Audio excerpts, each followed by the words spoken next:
Good evening and welcome to the Economic Development and Planning Committee meeting for November 10th, 2025.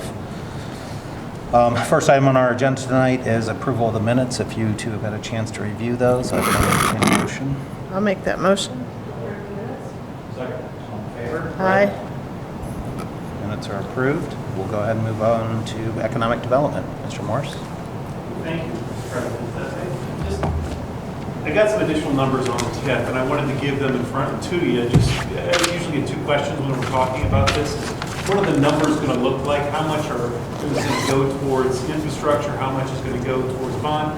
What do the numbers look like? And so I got some, the closer you get to the issuance of a bond, the better your numbers get, because they are sending them to a third agency, a third-party agency, and the third-party agency is going to make the proper assumptions. They're not getting paid by, well, they're not working for them, so they're not giving them the numbers they want. They're giving them the legitimate numbers.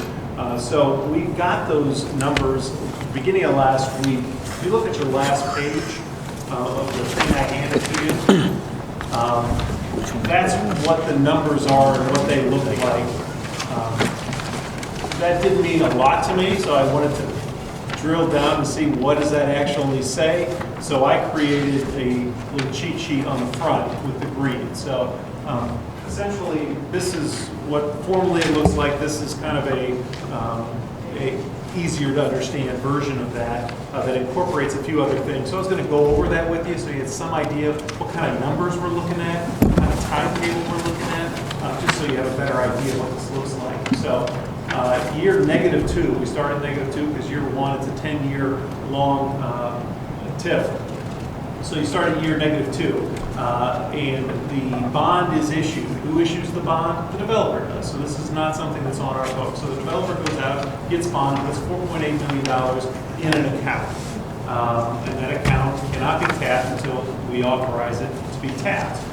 How much TIF money do we get in on that first year? Nothing. Why? Because there's no houses built. And until the houses are built, there is no TIF money. But there certainly is interest in administrative fees and cost of issuance of the bond. That's about $500,000, and where does that come from? It comes from the bond. So then you go back to the bond, and the next year is year -1. That'd be 2027, and it's $4.3 million. That's how much is sitting in that account over at Huntington.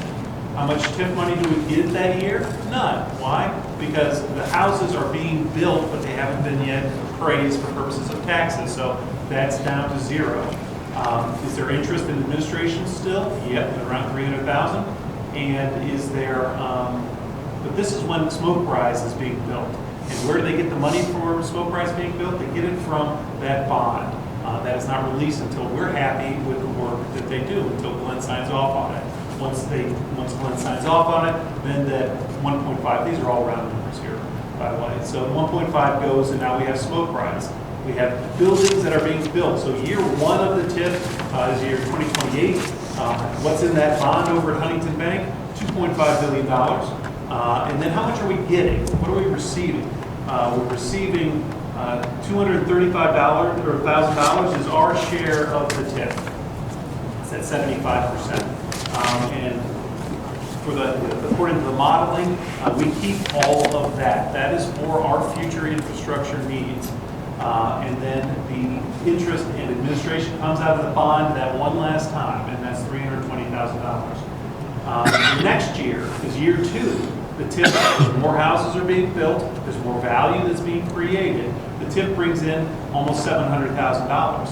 Half of that goes to interest, administration, and principal of the bond. So now we're starting to pay the principal.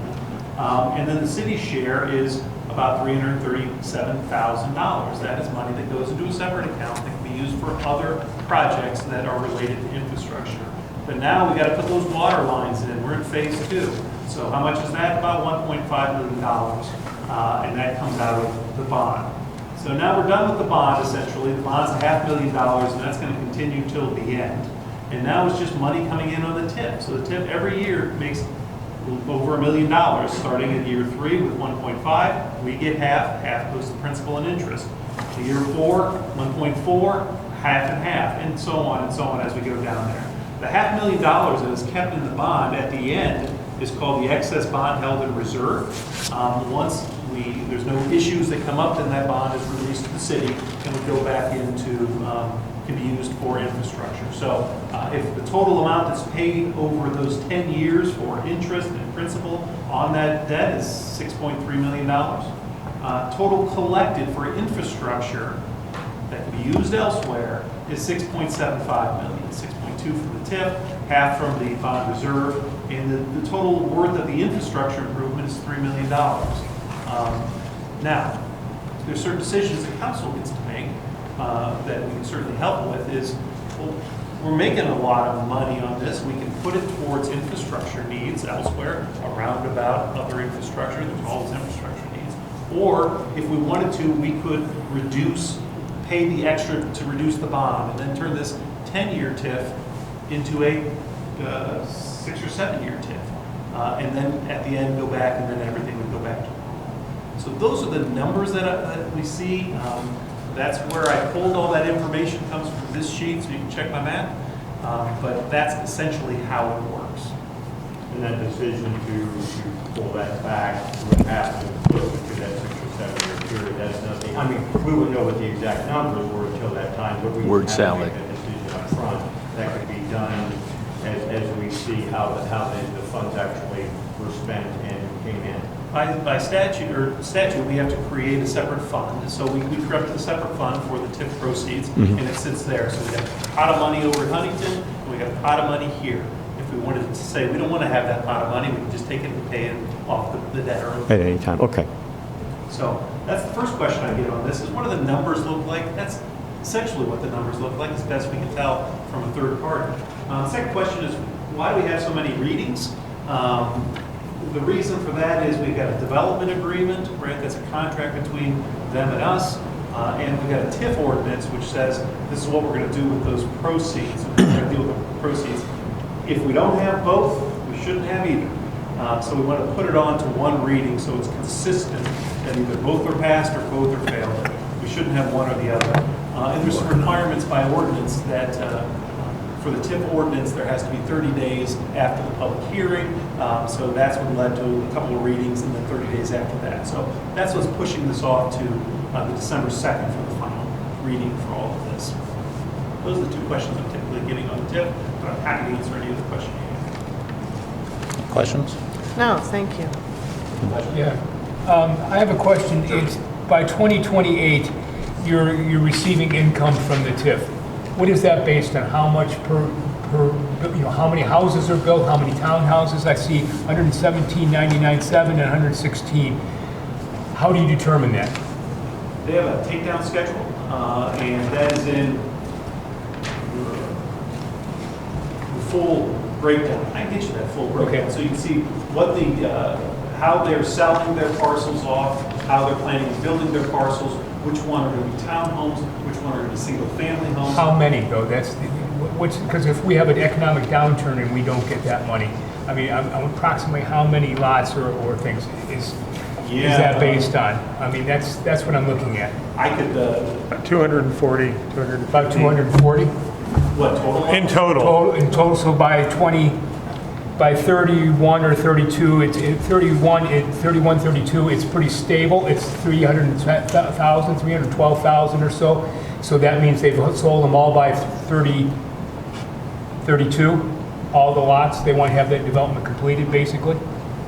Yeah, I would assume that the TIF money maxes out at 1.5 million. So within 5 years, they want to have a full 5. Yeah, so they're full built out at that time. What happens if there's an economic downturn and there aren't as many houses being built? I think is your question. Yeah, but I mean, I'm just trying to determine how many it was, how fast that build out was, and it's about 5 years. And if there's an economic downturn, we won't receive as much money, I'm assuming. There will not be as much TIF money coming in because there won't be enough housing. Right. But at no point is there any money that's going to be out of the city's coffers for any portion of this development, because that's what the bond's for. But I'm just looking at income stream. Sure. Okay, thank you. Yeah, I can get that for you, the exact. You sent that to me. I just hadn't have a chance to. Okay. I'm sorry. No problem. Okay. Any other questions? The only other thing I would say for the general updates is we did have a little bit, and I didn't get a chance to explain it. We had a company that was looking to come in That was Straight Lumber, Straight Lamp Lumber Company, good company. They were looking to come in. They told me that they were no longer interested in coming in, and I wanted to figure out why. Was it something that I said, or was it some other reason? They said that their programs were not the problem. That did not cause the hesitation. In fact, the programs what brought us them here in the first place. But there were some issues with the land sale itself, which caused them to walk. So there was nothing I could draw from it, no conclusions I could draw from it as to the programs themselves, which I'll report to you when we're here. So that's all I have. Okay, thank you. Mr. Kaiser? Just two old items on the agenda. The first is the ordinance 25176. That's the ordinance to kind of correct inconsistencies between our PUD regulations and those cluster homes. In the packet, I just kind of gave you the same language again. You can see the text in red is what's being changed. If there's any questions, I've got to contact the council clerk. I believe this is on council's agenda for a public hearing. I just don't know when that is. I haven't been notified of that, so I'll find out when that is. But we're leaving it on until it's time to vote. If there's any questions, concerns that come up. Okay. And then the other item is the proposed Shadow Creek PUD. That is still in the Planning Commission for review. We're waiting. There's some issues, I believe, with the traffic impact study, and their consultant needs to get on the same page as our consultants. And once we do that and see what the results of that study say, I think we'll be ready to move it on to council. Again, under the new PUD regulations, Planning Commission will review it, recommend adoption of a new PUD zoning district, zoning text, and a general plan for this. Because there's not all the intricacies that are involved, for instance, with the Vance PUD.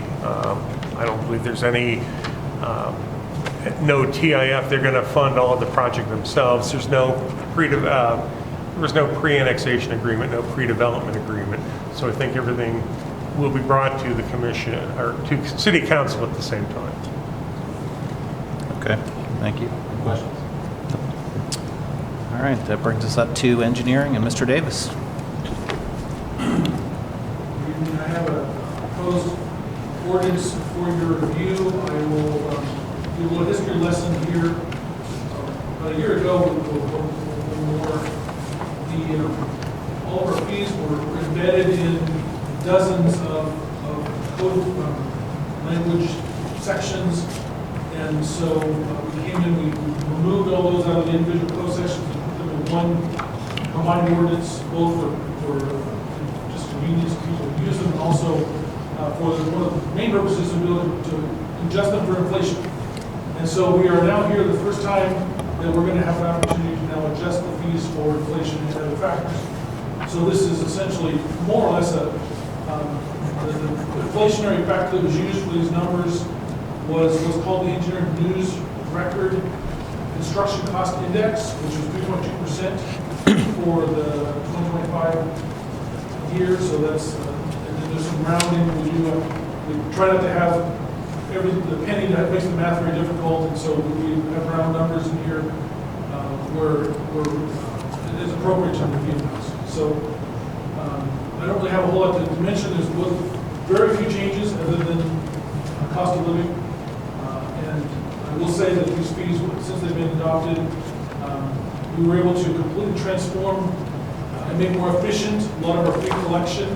We used to have to track all the time and send bills, and this has they pay up front, and they don't get extra charges. And we had, I believe, one complaint in the last year about these fees. It was from an engineer who was jealous because our fees were commensurate to their charges, but it wasn't, the developer wasn't concerned at all about it. So other than that, I've been very successful. Our revenues have not reduced, and just the normal cost of living recommendation. So if you have any questions, I'm happy to address. When were the last time, I mean, I know these have been scattered over orders. When were the last time that these were raised, you know? We don't think they ever were. Oh, okay. Okay. There was a fee that was $2 for a curb cut, which was in the 60s. So, yeah, Well, obviously, with them all being in one ordinance, it's going to be easier to keep track of them as well, too, so. yes.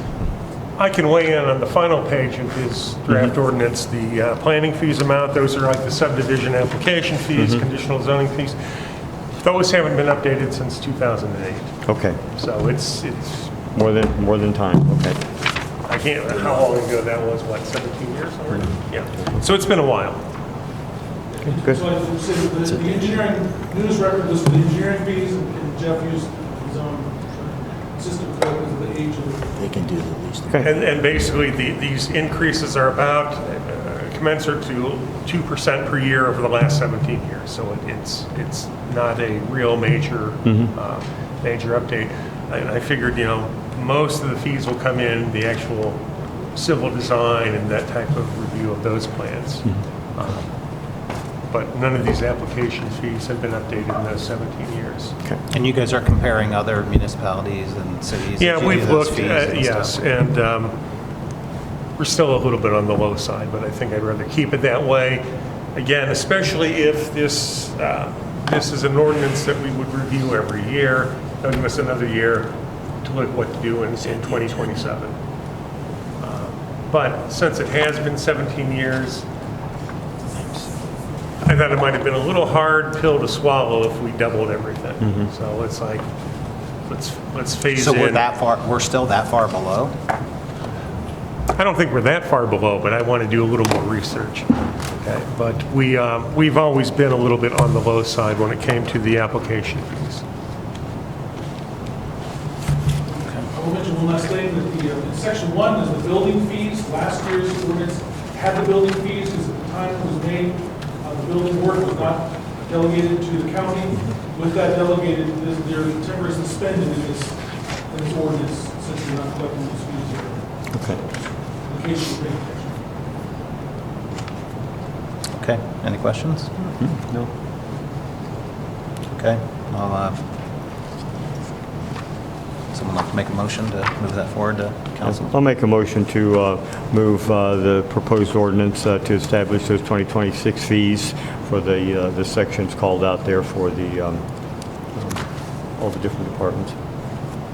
Second that. All in favor? Aye. Okay. Okay, and then for an active projects update, just brief update, we have 3 projects that are 3 subdivision projects that have been at the plan commission level, either on the not quite approved side or just approved side. One we advance is a total for the TIF. That's in our smoke rise. One of them is Shadow Creek, which is on Wrangell Road, just east of Pico, on the north side. And the other one is Wrangell Reserve, which is on Wrangell Road, just west of Partridge, on the south side. So those are the 3 projects we have at the plan commission level. We also have a Creekside Commons subdivision coming that's in your plan review as we speak. It's on Leatherman, just south of Rado, so on the east side, just north of the Dunn. So those are the subdivision work things we're going on now. What was that one called? Creekside Commons. The Milkovich property is the term for which is. Leatherman Road.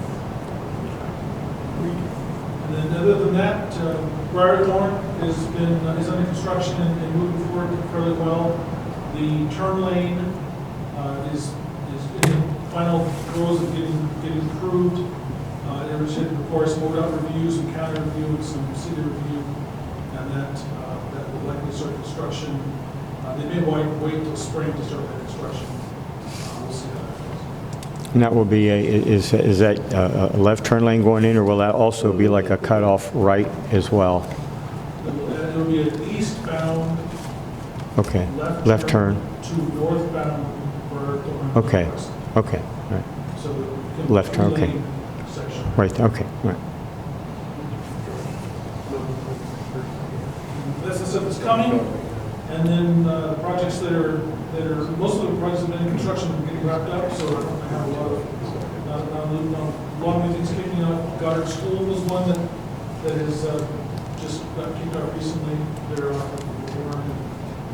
Park Center. And Salvation Army is still in progress. That's just pretty good summary there. Any questions? I'm happy to answer. One thing that just came up through signs, you're always wondering what's going on in that Rite Aid, is that what it used to be? Yeah. The Cleveland Clinic is taking over that project. They just got their signs for, I believe it's pharmacy and a quick clinic. So hopefully we'll get that. Are they moving from Park Center? That's one thing I forgot to ask them. But yes, it's going to be an urgent care like what they've got at Park Center. I don't know if they're actually moving out of there or this is the second location. It's been months since I talked to the architect of that project. I do think they were going to move some of the urgent care facilities out of there. They might still have some offices at Park Center. But I do believe the urgent care will be relocated.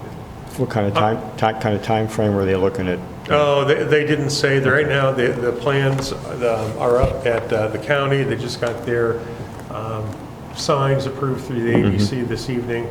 I imagine sometime early 2026.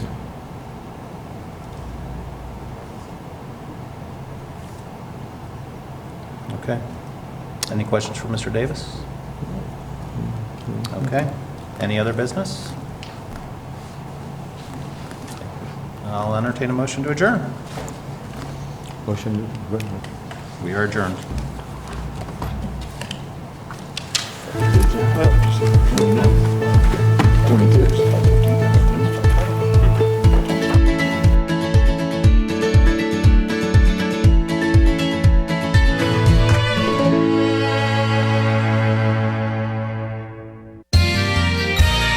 You are watching WCTV, Wadsworth Community Television.